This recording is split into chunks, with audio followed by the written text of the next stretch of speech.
short while ago.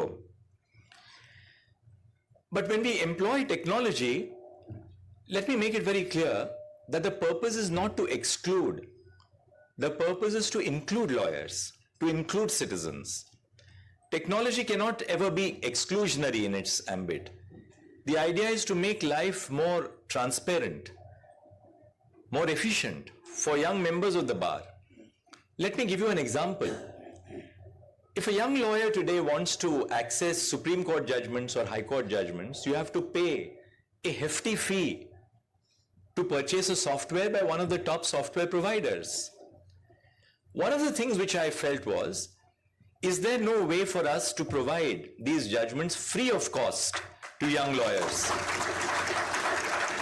Of course, all of you, as many of you are distinguished seniors of the bar, and you are most welcome, as I am provided a very fine software by the funds of the Union of India as a judge, because you require these funds for proper software for our judges. But look at the plight of a young lawyer before a civil judge junior division in a taluka court.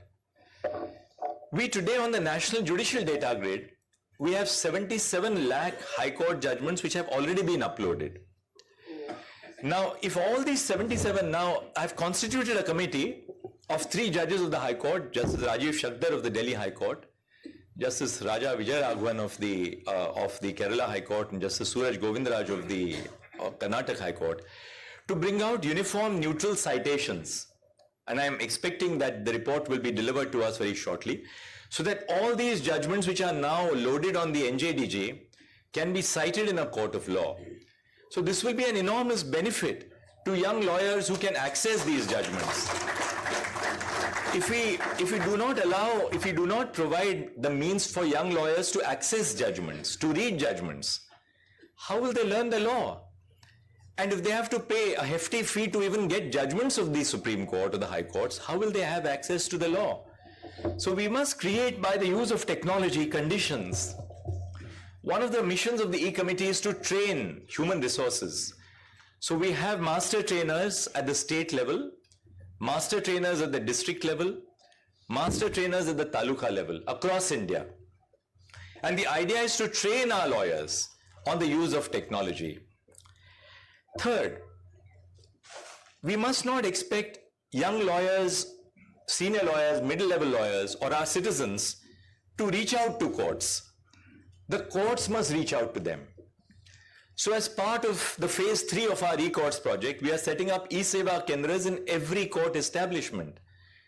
Even in the Supreme Court, when we want matters to be filed through e-filing, as so many of your bar counselors have told me, lawyers don't have laptops. Young lawyers may not have desktops. But why should the court system exclude them? So we propose to set up, and we are in the process of setting up e-seva kendras across India in every court establishment where all these services will be available. Under the Digital India mission of the Union government, the CSCs, the service corporations, are going to provide e-services at the level of every Gram Panchayat. We have fused our e-court services with the CSC centers, so that down to the level of each Gram Panchayat, these facilities of courts, whether it is in terms of knowledge about the next date of hearing, judicial orders, various other services can be provided to all our citizens. Let me briefly deal with one or two other issues which are very close to my heart before I conclude. It's been a long evening for all of you as well, which is the issue of legal education. Very often we are asked as judges, why don't we have more women in the high courts? Why don't we have more women in the Supreme Court? Why is there no woman judge in the Patna High Court? Now, one thing which we need to understand is that the face of the legal profession today, or the face of the judicial institutions today, the face of the Supreme Court today, the face of the High Courts today, reflects the state of the legal profession 30 years ago, and the case of the Supreme Court 40 years ago. I joined the legal profession in 1982. That's roughly the time when most of my colleagues joined the legal profession, give or take a few years. So who enters the Supreme Court today is largely defined by what was the state of the legal profession when we all joined the profession 40 years ago. In the High Courts is 30 years. In the Supreme Court, typically we would have put in 10 years extra before we come here. In my case, it was 16 years before I came to the Supreme Court.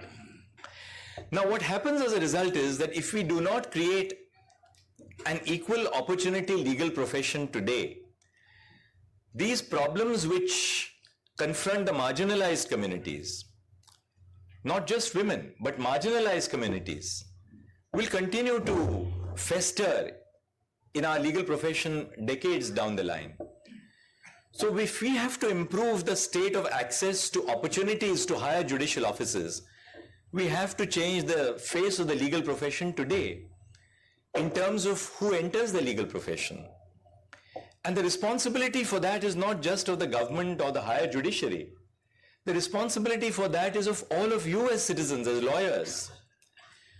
In our profession, is it not very commonplace that juniors find seniors on the basis of an informal network? Some will call it an old boys club, but at least there are networks. We do not have a merit-based method of selecting young lawyers who will be recruited to chambers. How many seniors pay their juniors decent salaries? If you are staying in Delhi or Mumbai or Bangalore or Calcutta, how much does it cost for a young lawyer to survive? Even in a place like Allahabad, if a young lawyer is coming in from the districts, you have to find place to stay, you have to find place to pay, some rent to pay, transportation, food. Our young lawyers do not have even chambers where they are paid money. That must change. And the burden of doing that is on us as senior members of the profession. But too long we regard the youngsters in our profession as slave workers. Why? Because that's how we grew up. We can't now tell the young lawyers today that that's how we grew up. You know, this was the old ragging principle in Delhi University. Those who are ragged always ragged those people who are below them. Because it was you're passing on the blessings of being ragged, you see. Sometimes it got very bad. But the point is that seniors today cannot say that, well, that's how I learned the law in the hard way, and therefore I will now not pay my juniors. Those times were very different. Families were smaller, there was family resources, and so many young lawyers who could have made it to the top never made it, for the simple reason that they had no resources. So this structure of the legal profession, which is so patriarchal, sometimes so caste-based, has to change so that we as lawyers discharge our duties to our society to make the legal profession open up to our people from different communities, from the marginalized groups in our society. On the infrastructure of the district judiciary, next week we are holding the celebrations for the Constitution Day on the 26th of November. The Honorable Prime Minister has agreed to inaugurate the Constitution Day celebrations, and the President of India will be delivering the valedictory address. All the Chief Justices of the High Courts are coming to the Supreme Court, where we are going to discuss issues of infrastructure, technology, appointments, everything that needs to be done in the Indian judiciary. Beginning with the district judiciary. I'm very happy that the Bar Council of India is setting up a new university, the new International University at Goa. The National Law School of India University, which was set up in Bangalore, has become now a front runner for change. When I was a young lawyer, people first went to medicine, then they went to engineering, then they went to architecture, whatever. If you had nothing else to do, you also went into the law. But which is not to say that the best did not get into the law. The best did get into the law. Because it's just that you probably didn't have the mind enough to be a doctor or an engineer. Now the best are coming into the legal profession. The Bar Council of India has a very large role and credit for that by setting up the NLSIU at Bangalore under the auspices of Professor Madhav Menon. And then the movement spread. You now have national law schools all over the country. Some of them are surviving well, some of them are only national in name. But you have excellent national law schools, including those at Kolkata, Delhi, Hyderabad, in Jodhpur. So the national law school movement has given rise to serious lawyers in the profession. Many of them are now joining the district judiciary. And we need to tap this talent so that the young lawyers who are being turned out from the national law schools at the end of 5 years of study, they become judges in the district judiciary, and eventually they will move up into the higher echelons.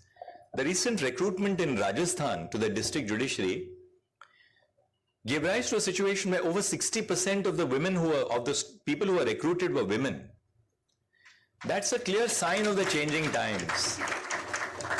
Just as women's education is now catching up, more and more women are not joining just the armed forces, thanks to the judgment of the Supreme Court, but they are now entering the portals of our profession, and they will become distinguished lawyers of tomorrow.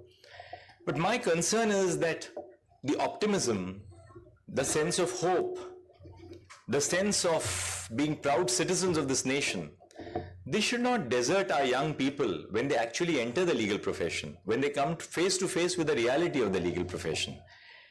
In the law schools, they'll read about all our constitutional jurisprudence. They'll read about, some of the best cases on criminal jurisprudence, whether it is Gurbakh Singh CJI or Machi's case, or, just name it, and you'll have them be so conversant with those cases which define personal liberty for our citizens.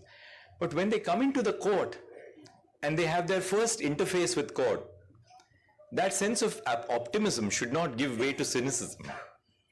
And I think the burden is on all of us, in whatever capacity we are, whether as administrators of the bar, as judges of the High Court and the Supreme Court, to keep the sense of optimism alive. And therefore, I always, when I have a young lawyer who appears before me, I will always spend a little more time. I know that there is a pile of arrears waiting for us to dispose of as judges of the Supreme Court. But at the end of the day, I feel that, well, for all the work that we do, these arrears are not going to go away overnight. But then if I spend 10 more minutes with a young lawyer and give them a little guidance on how to argue a case, something good has happened for the institution of justice in our nation. So I will request all of you, so many of you are senior members of the profession, to do your own bit. Spend a little more time with your juniors. Give them better access to education. And the level of talent is so enormous. Last year I had one slot for a law clerk. There were 650 applications for that one slot of a law clerk in the chambers. It just shows you the quality of the talent which is there in our country. Now the question is about not generating the talent, but how do you utilize the talent in this task of nation building by creating appropriate conditions for them to work and to survive. Finally, as I conclude, let me just say that I hope that my tenure as Chief Justice would be marked by a sense of harmony and balance. One thing which I think what I learned, and I've been asked this repeatedly in the last few weeks, the press wants to get some sound bites out of you. I don't think I provided adequate sound bites.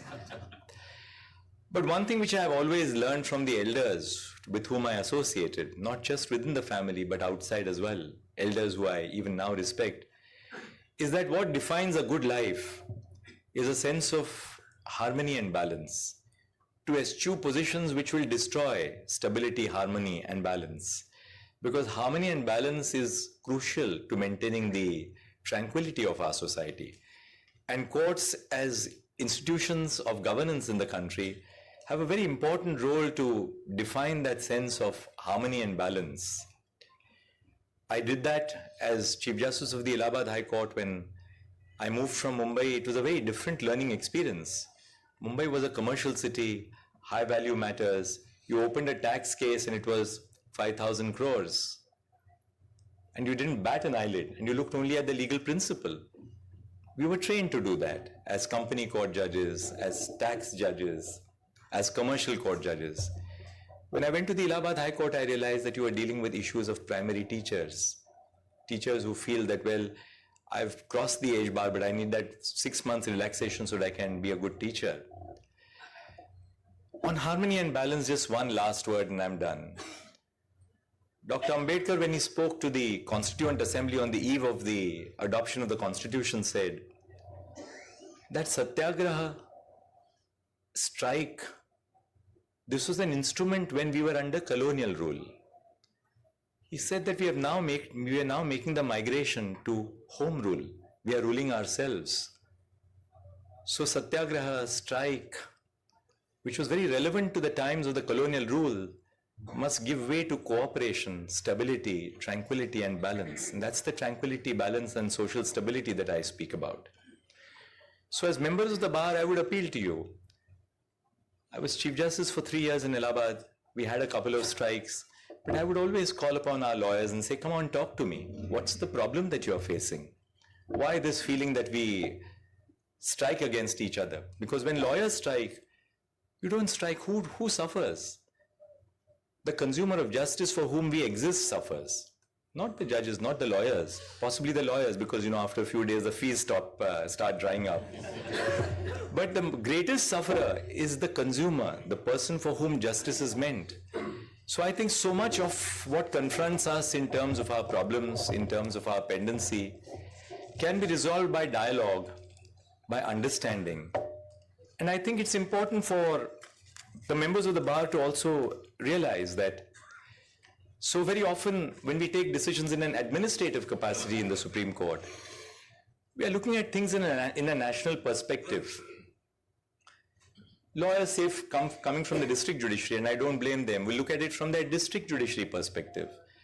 Members of the bar from a high court will look at it from the perspective of that particular high court.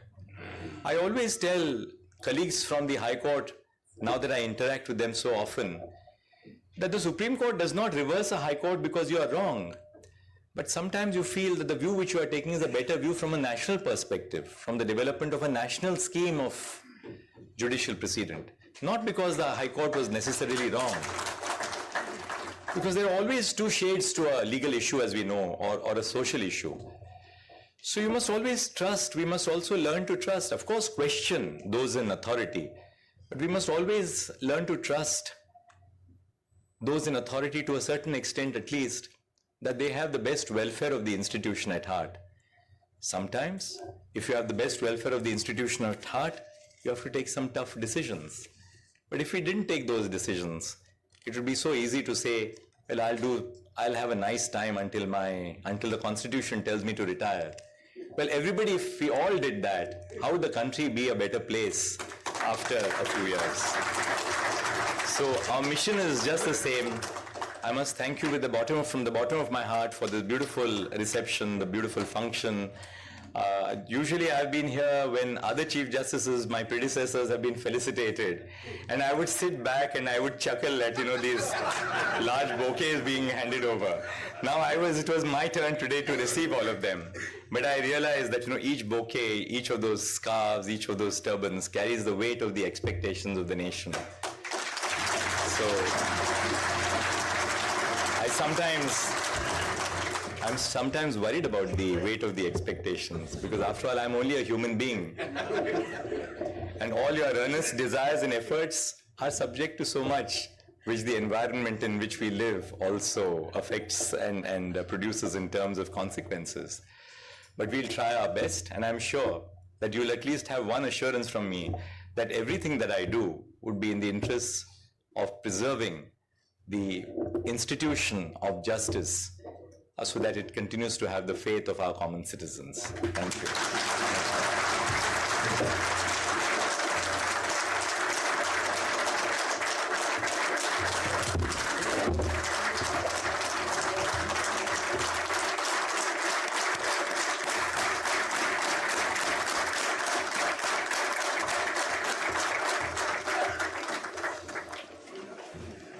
Friends,